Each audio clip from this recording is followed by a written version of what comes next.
Mary is our next presenter, and she's going to talk about the pathway to mastery. And before she does, I want to say, pathway to mastery, one of the things that I found really cool about Improved Care Now when I started a year and a half or 2 years ago is this idea of a learning health system. And that, you know, when somebody, and it's part of what we're doing here tonight, when somebody learns something new that works in Massachusetts, you know, it gets that information to the people in California and in Oklahoma and in Florida as quickly as possible, so they can implement those changes and we all can improve faster together. And fortunately for all of us, Improved Care Now is one of the leaders in that field. A lot of the work that we do is first of its kind or way out in front of everybody else. And so with that said, I want to pass it over to Mary, and Mary works on quality improvement with Improved Care Now, and she's going to talk about the pathway to mastery. And this is how we've come up with and what we're doing to make sure that everybody in the network is learning as quick as possible so that we can improve care as quick as possible. Mary, are you there? I am here. Can you hear me okay? We can. Take it away. Wonderful. And thank you for that introduction, Chris. And yes, to your point, the pathway to mastery not only helps us to disseminate the information as quickly as possible, but it also helps to increase that co-production and that engagement and really values the engagement efforts of the parent and patient working groups. And so I'm going to talk a little bit about that and give you all a little bit of an overview of how the pathway to mastery came to be. And so some of you who were at the community conference or even prior calls may have heard of this term, or you know, there may have been a buzz in the air about it. So hopefully I'll give you a good baseline, and we'll talk about how you all can get involved along the way, because we need your help, absolutely. So next slide, please. Next. All right, so just to give you a quick overview of the pathway to mastery, it is reorganizing to improve, build capacity, and generate new knowledge to close those gaps in outcomes. As Chris had mentioned previously, ICN, they really are the innovators to improving outcomes and care for our kids with IBD. And people look to us to be the experts in this area and, you know, really be able to disseminate this knowledge on a large scale. So this is what we're looking to do, is just do a better job of it. Next slide. Brief history of ICN.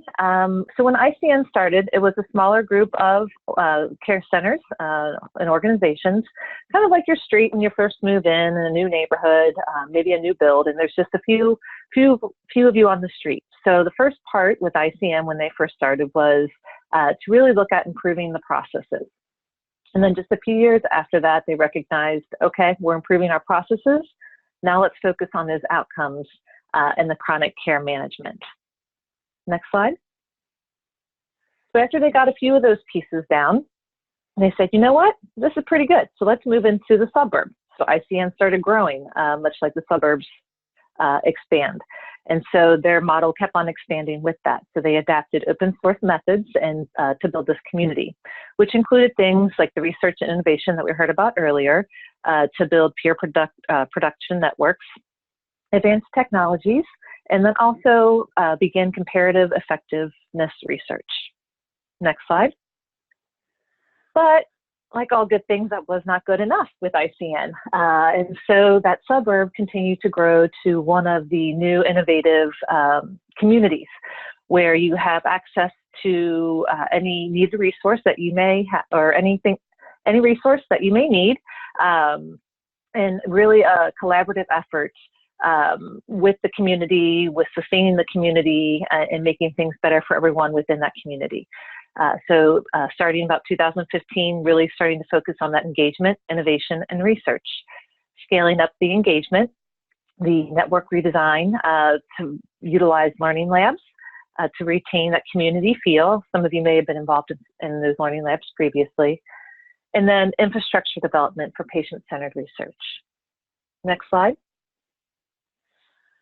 Some of the celebrations along the way, due to all of the hard work and tremendous efforts of everyone in collaboration on ICN, you can see here on the first slide to your left is the percentage of patients in clinical remission.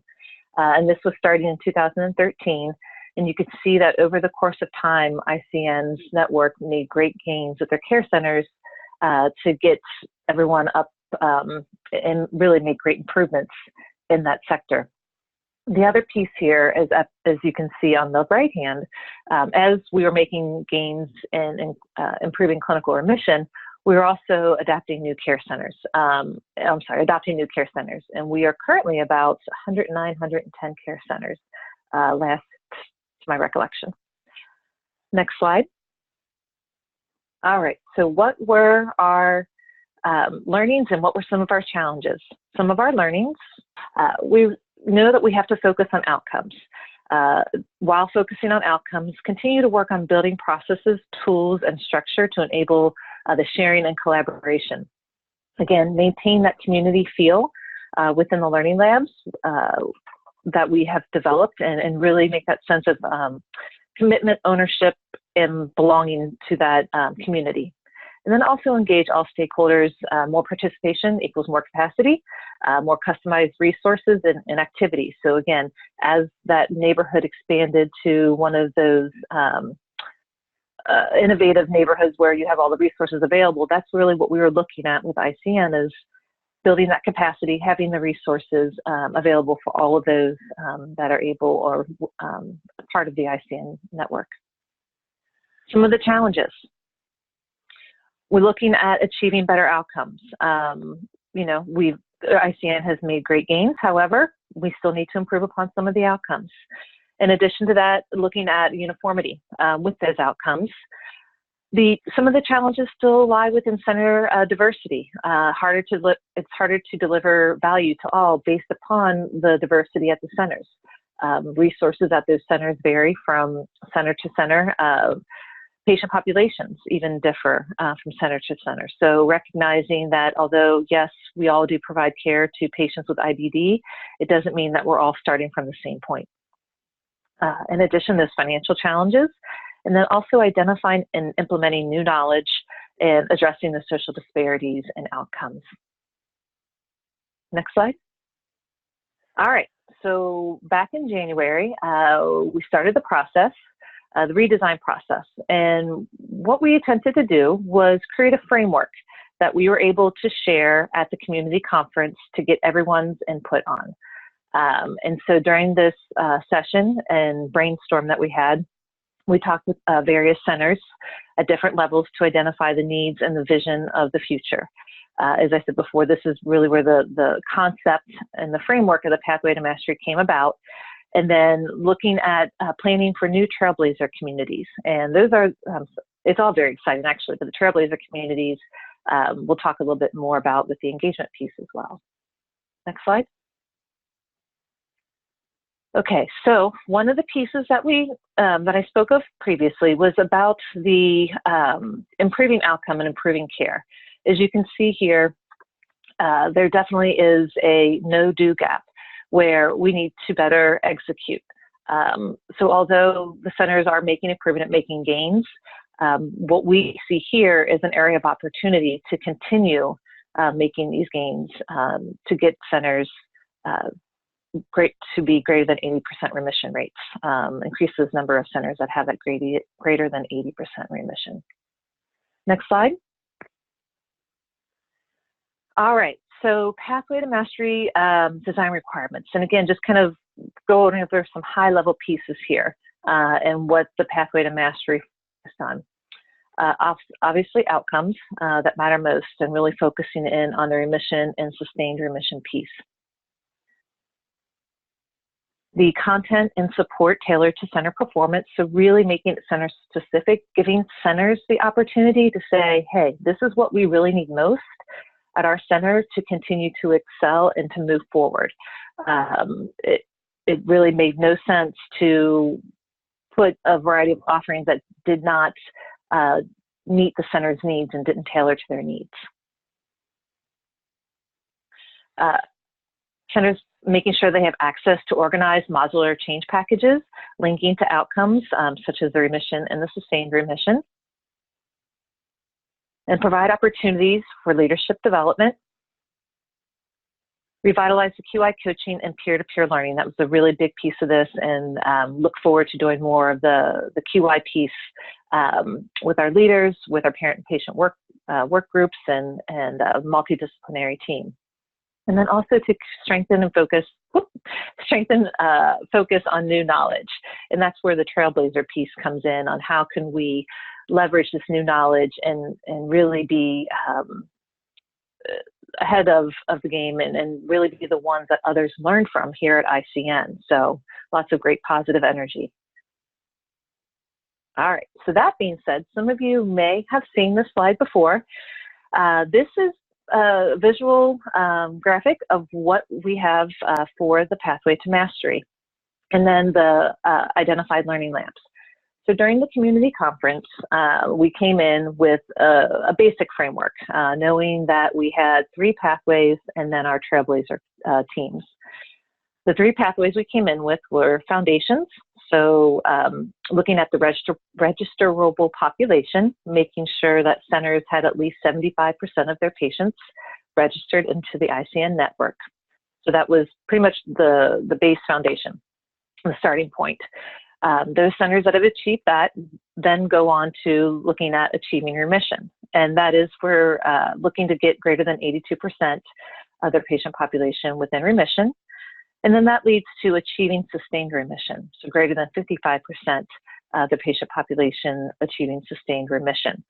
So back to that being very outcome focused, and making sure that we are providing support to our centers so that they can achieve the best outcomes possible, and then build upon each level. So when if you're new, let's say you're new to the ICN network as a care center, the expectation, and may or may not be right away, we want to make sure that you have the foundation pieces in place and that you have the tools available so that you can continue to improve your patient care in a strategic manner.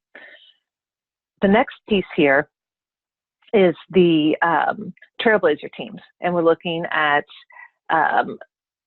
there's more the innovation pieces, and I'll talk about those in a minute, but that's really where some of the innovation comes from, and those pieces are still under development. As you can see at the bottom there, we have that purple arrow. So along these pathways, there is a constant focus of the multidisciplinary team, which includes parent and patient engagement, psychosocial support, and nutrition therapy. And so we want to make sure that all of the players are at the table with this pathway to mastery, that we are doing collaborative learnings, and that everyone has value to add to this pathway, and we want to make sure that everyone's voice is heard. Next slide.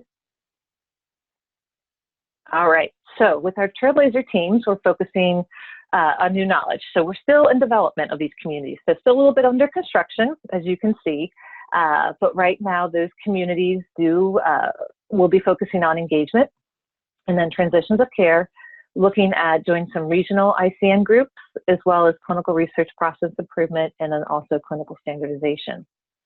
Some of the components that are in more of the planning stages include the surgical management of IBD, the autoimmune hepatitis, and then continuous monitoring symptoms with the PROS, the pharmacokinetic dosing optimization, and then also the social disparities and outcomes components are also in the planning stages. So lots of great ideas came from that design day, and now we are just trying to figure out how to work them all in. Next slide. All right, so as we move forward with our Pathway to Mastery learning structure, as I had just described, we have our pathways, which is a framework across the system to drive outcomes. Our KDD, also known as our key driver diagram, we use that, and each pathway has a key driver diagram. This is our theory of change to drive the outcomes across the centers and in the pathways. And then how we're going to do this is through those learning labs. The learning lab structure has changed a little bit from what it was previously, but we're still using the opportunity of the learning labs to get teams together, to have those collaborative conversations and collaborative learnings, looking at defining the SMART aims and alignment for the learning labs within the pathway here. So that gives you a basic overview of the structure. Next slide. And then the framework here. With the learning labs, and this is really where the work occurs in helping centers get to the next level. Really focusing on an integrated approach that includes the quality improvement consultants, project management, parents, patients, leadership from the centers, all supporting the learning labs to move the work forward. Each care center, back there, thank you. Each care center is asked to choose a pathway based upon the center analysis of their strengths and opportunities. There was some data given, or there's data that each center has available to them, and based upon that data, it helps them choose where their greatest, where they will benefit most from starting. And so they have been asked to choose a pathway, and then also choose a learning lab within that pathway. When a center achieves the outcome goal and can sustain results, they have one of two options. They can stay in the pathway and join a new learning lab, or they can progress to the next level in the pathway and join a new learning lab in that next pathway. And then centers will also have the opportunity to change learning labs and pathways twice a year. We'll be doing a lot of work around this at the community conference and doing some assessment leading up to the community conference if centers are ready to switch pathways and continue their learnings at another level. Next slide. The expectations of the learning labs, it really, if we don't have a collaborative effort where teams are truly participating and actively participating, we will not be very successful. So we do have a set level of expectations for the teams participating in this collaborative work, that they do attend monthly calls, and that they also do participate on the network-wide quarterly calls as well. In addition, we ask our teams to work on PDSA testing, and if that's a new term to you, that's Plan, Do, Study, Act. It's one of the methodologies for it's a quality improvement method, basically test of change. And we ask centers to work on these various tests, at least 1 to 2 per month, so that they can, it's the rapid cycle learning, and we want to share those learnings with the other teams during our learning labs. And so again, it's very collaborative, and that's probably from the time with quality improvement work, that is, you know, you can read a lot of articles, you can read a lot of research, but when you're on a team with others, other organizations throughout, you know, your state, your country, even your own city, learning from their experiences and some of their challenges is really such a tremendous value. I can't express that enough in helping you see things in a different light, and something that you may have thought wasn't possible before now becomes a little bit more of reality and being able to accomplish. The last 2 things would be to review the data on a monthly basis, and then also narrative reports that come out. And then I know Chris was really anxious to get to this next slide because everyone's going to be able to give him a call to say that they want to be engaged in the Pathway to Mastery. So if you want to learn more, or if you want to become involved in this work, you know, I can't say this enough, and I want to emphasize what Jill and Maria and Kat said earlier. Please get involved. Please reach out to your care center and ask them how you can be involved in the work. And if you know you feel that you may not be able to have that opportunity to do so, reach out to Chris and say, "Hey, Chris, I want to get involved. You know, where do I get started? How can I do this?" Because we really, in order for us to improve outcomes and move this work forward, we need your help. And that's what's so great about this engagement piece. This truly is very innovative work. You know, there's not a whole lot of people out there doing it with this co-production and the collaborative efforts that are going on here with this ICN network. It truly is amazing. And I've been on the network for a short time, but I'm very impressed and very excited to be part of this work. So. Mary, thank you so much. That was fantastic.